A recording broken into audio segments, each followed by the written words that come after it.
Every set piece that you see on a stage at the Stratford Festival comes through our doors. They're all built in-house.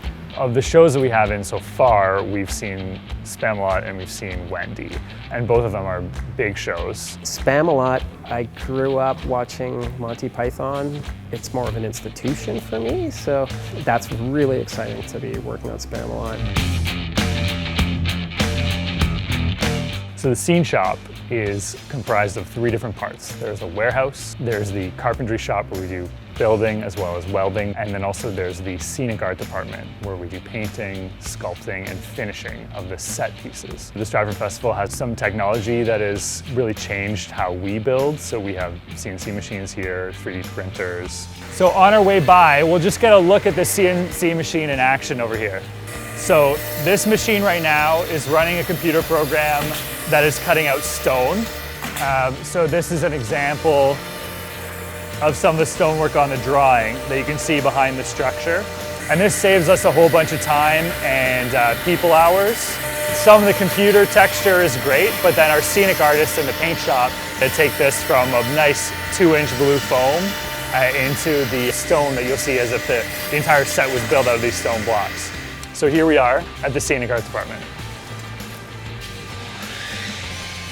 So this whole space that you see here is dedicated to scenic art. So just as an example, this is the grotto for Spamalot. And then just over here to my left, we have more examples of the brick. So this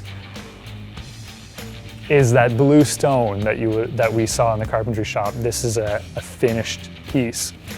And then just to my right, we have a log cabin that you see here, and some similar foam work. So, believe it or not, this isn't actually built out of logs, not a log cabin. This is all made out of that same 2-inch foam. The scenic painting behind Spamalot, a lot of the material came off of the CNC machine, but it looks too perfect.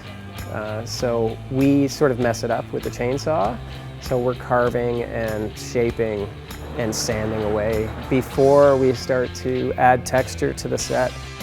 I think letting painters loose on a project that they get really excited about is one of the most exciting things to watch.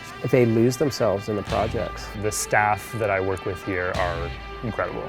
The scale and the artistry of all of these pieces getting built, it all comes through this shop, and that to me brings great joy.